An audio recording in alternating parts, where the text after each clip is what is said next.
Hi everyone, back to Evermore YouTube channel. It's Chris back with my rant stroke thought of the day, and it's all about our owners and where is the money? Or as they said in that famous movie one time, show me the money! Yes, we'd all like to be showing the money, to be fair, because there's a few stories kicking around that could concern you a little bit about Newcastle United's hierarchy, ownership, and the future investment in the club. Now, things are going great on the pitch, and I don't want to be accused of being a Craig Hope here. For starters, I'm about 3 foot smaller than Craig, and I don't write for the Daily Mail. But yeah, there is some stories doing the rounds here. Not that it's going to derail the way the club are playing. The club are playing very well at the minute. Things are all great on the pitch, but it does beg the question, what the hell is going on upstairs in the boardroom? So we've called this Agents and Airlines. So I'm going to start with the first story, which is the agent story. You probably saw this during the rounds it broke in The Athletic, I think it was, the New York Times. It was David Ornstein who said that Newcastle United apparently have got some problems in terms of paying agent fees that were due in September. And it's nothing to do apparently with PSR or FFP or cash. It's all down to the ownership issues, which is, the financial processing is ownership level. So that does make you wonder what on earth is going on there. Are the PIF not sanctioning money to pay out to these agents? There's something going on there, which is a little bit concerning, because apparently it's very uncharacteristic of Newcastle since the takeover for this to have happened. It's very natural for agent fees to be a little bit delayed. Now, listen, whatever you think about agents, right, whether you love them or you hate them, they're a necessary evil for football. They make their clients money. They get players to sign for your football club. They get players to sign new contracts for your football club. They're very, very integral to the world of football, whether you want them there or not. That's what an agent does. And an agent almost becomes like a confidant, a mentor, a minder, a trusted outlet for these players, when they want to talk to them about their future and everything else as well. So you can't fuck them around like Newcastle are doing at the minute, because you're going to end up causing yourself some trouble. And a lot of these agents do represent multiple clients as well. So it might even put off players coming to your club if the agent thinks, fuck me, it took me ages to get paid for the last deal. Why am I going to send another client there? So that's not particularly great in that regard. The other issue that we have as well is apparently there's an issue with imaging rights at the club, and that's to do with the players. So apparently some of the big name squad players who are partially remunerated via image rights have experienced a delay. But apparently that is being resolved by the football club. So saying the club are saying the deposits have now been made, or they're on their way, and accept the communication should have been better. I'll come back to that in a second. There's also player camps, that is, who have been unaffected or seen their situations rectified more quickly than others. And I wonder who that would be. I'll let you speculate that. But among those involved, the matter has created some confusion because it's out of keeping with their experience in Newcastle so far, particularly considering the ownership's wealth. It's all very confusing, as you'd think this wouldn't be an issue for rich owners. And that's what I want to go back to here. That's an issue for me. You're talking about some of the richest people on the planet, who would lose 2 million quid down the back of the sofa, probably. Why is this a problem? Why has this suddenly become a problem for the football club? Is it to do with the hierarchy that's running the football club right now, or is it to do with the PIF? Now, answers on a postcard, everybody, because I don't know. The PIF have got their thumbs in so many pies, massively into the boxing, the golf, the F1.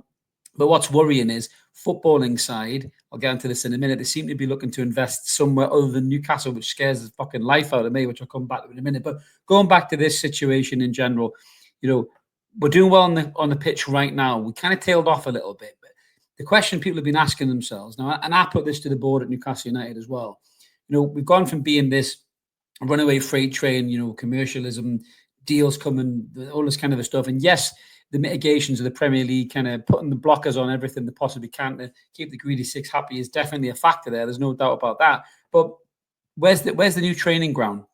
Where's the new sponsorship deals? Where's the new stadium? Where's all these things that this slick commercial, assemble of Avengers that were in the boardroom with their suits on? Where was this brave new world that they promised? Because I don't seem to see anything really. Yes, the stack has been a rip-roaring success, and I think that has created revenue, and that's another piece floating around as well, that Newcastle are going to get a windfall of cash from the stack. But outside of the stack, putting the posh eateries in the Leazes end and a couple of other bits of facelift, what have they really done, to create revenue in the business or in the club right now?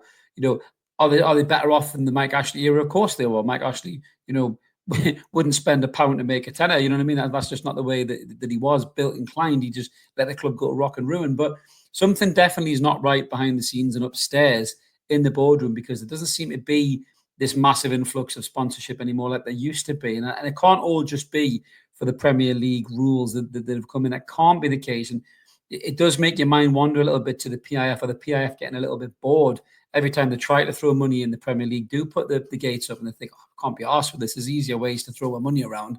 We just won't bother. And that's a big concern for Newcastle, because if they're starting to pull back from that, then what does the future hold for Newcastle in that regard? I mean, the player sponsorship thing is a bit weird. It could just be a mishap, or an issue upstairs. Obviously, we know Darren Eales has been going through health problems as well. And obviously, I wish Darren the best with his own health. We know he's moving out of the role, and somebody will be moving into the role.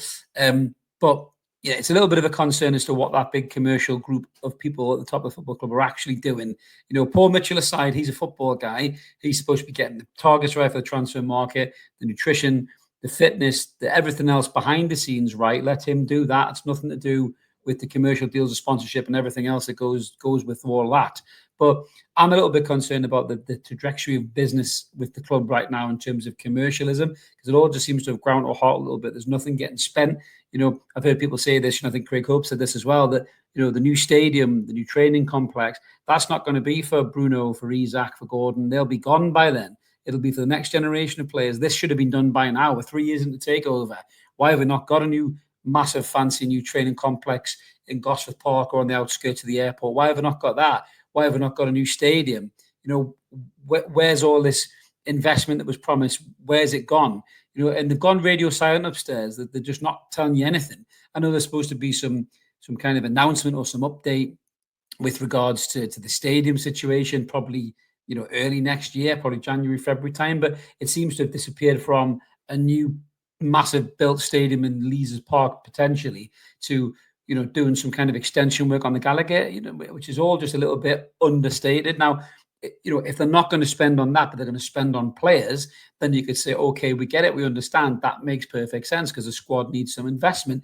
And if you have to balance the books, then don't get the new stadium, do that. We understand that. But nobody's talking right now, and it's making people very frustrated, asking questions that they don't want to ask, and nobody's giving you an answer for it. So this agent thing really just made me kind of raise my eyebrow a little bit. I think George Colgan said it's not a great look for the richest club in the world. I know Newcastle don't like that tag and they don't want that moniker, but you are owned by some of the richest people on the planet, so you're always going to get that thrown at you. Yes, the Premier League is stopping you spending your wealth, but if that's the case, come out and say that. Come out and say the reason that the payments are late is because of the boundaries that the Premier League set, the restrictions that they set. Come out and say it. What are they going to do? Punish you any further? They're already punishing you as it is. But people need to talk. That just really makes me wonder what the hell is going on there. So that's one issue there. That's your agents issue. Hopefully that can be resolved. Hopefully Newcastle can learn to be better from that, and it doesn't put agents off dealing with the football club. But going back to the other issue that really, really does worry me, to be honest with you, I saw this kick off on social media and I saw this news outlet. Now, it's all about Chelsea. And Chelsea having a front kit sponsor. As you may or may not know, Chelsea do not have a front kit sponsor this season. They don't have it, which is massive for a club like Chelsea. The amount of commercial revenue that they generate, they don't have a sponsorship on the front of the shirt. So they've obviously been beavering away behind the scenes. And as you may or may not know, the Chelsea owners is fronted by Todd Bowley, is Clear Lake.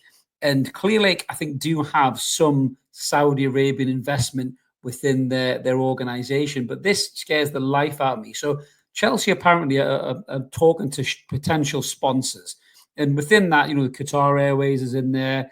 There's Turkish Airlines in there as well. But the one company that's in there that really just concerns me is Riyadh Air. So that's obviously the Saudi Arabian airline, which is actually owned by our fucking owners, PIF. And obviously the talk of the PIF having some kind of minimalistic investment in Chelsea. I don't know if it's proven or disproven, but that has been mentioned in the corridors of communication. But there's a conversation that either Riyadh Air or Qatar Airways, or maybe as a joint partnership, will help sponsor Chelsea Football Club. And this sponsorship deal could be 25 million quid for the rest of the season, and then 60 million quid for the rest of the next season coming.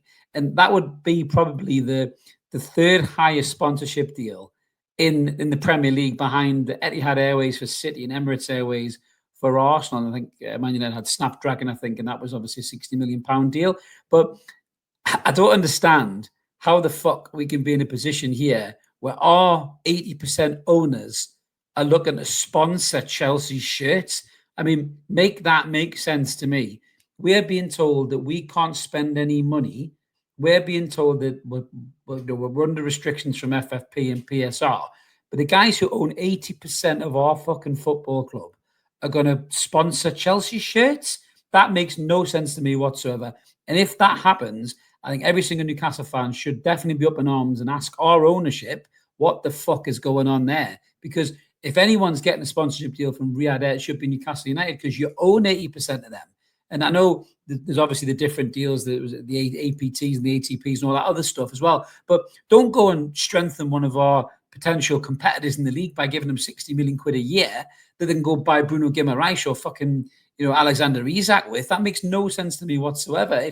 If that deal goes through, then it massively exposes the Premier League for the just complete corrupt crock of shit that it actually is, where the guys who own one football club can't invest in the football club that they own, but they can fucking invest in a club that they don't own. That makes no sense for me whatsoever. And it would definitely set alarm bells ringing that the Saudi Arabians aren't asked about investing in Newcastle United anymore. And I would want some serious answers from the board, from whoever's at the top of the board.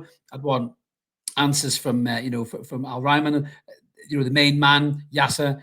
I want answers from him if that happens. If the PIF end up sponsoring Chelsea's football shirt, Newcastle United fans need some serious fucking answers from these owners as to what on earth happened there. Maybe this is all just spurious paper talk. Maybe it's just been thrown out there, as names. But there's no smoke without fire.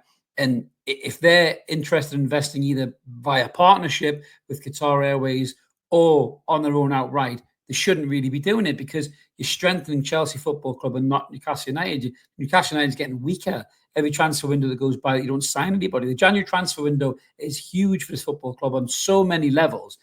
Yes, we've picked up a couple of nice results on the pitch, right? That Jacob Murphy suddenly turned into a really good footballer. That doesn't mean you can't go and buy a right winger. It doesn't mean you can't go and buy a right centre half to replace Fabian Schär, whose legs have looked ancient. He looked like the old lady from Titanic this season at times. You cannot just let that drift away and not spend in the window, thus putting pressure on Eddie Howe for certain, thus putting pressure on Paul Mitchell, while you're investing in Chelsea Football Club. That makes no sense to me whatsoever. And if that happens, I would be absolutely fucking livid. I think most Newcastle fans should be as well, because that should not be the case. Our owners should be investing in our football club, not in other football clubs in the Premier League.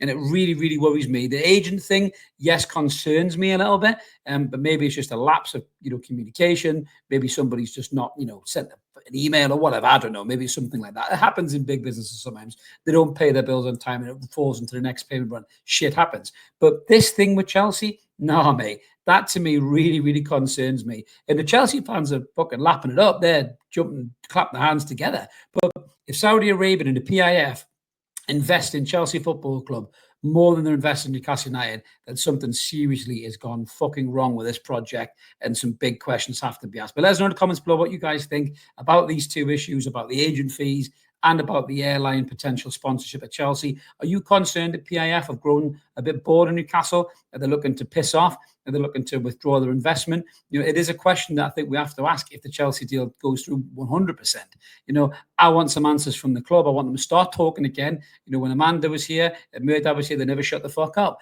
And now they don't say a word. They pop up on the stage in the stack now and again and spew out a little bit of corporate spiel and then disappear back into the executive washrooms and lock the door behind them. They don't speak enough. A lot of the things that they've put in place haven't really quite worked for the club. The membership scheme is not particularly great either. But what are they doing with the stadium? What are they doing with the training ground? Where's the new sponsors? What we're doing in the January transfer window? That's going to be answered very soon. But then also, what in the fuck is going on with this Chelsea thing? Because you cannot sponsor another Premier League club while you take the investment out of Newcastle United. That's me done with that, guys. Let us know in the comments below what you think. Smash like and subscribe. Help the channel grow. We'll be back with some more content soon. We'll catch you later. Cheers.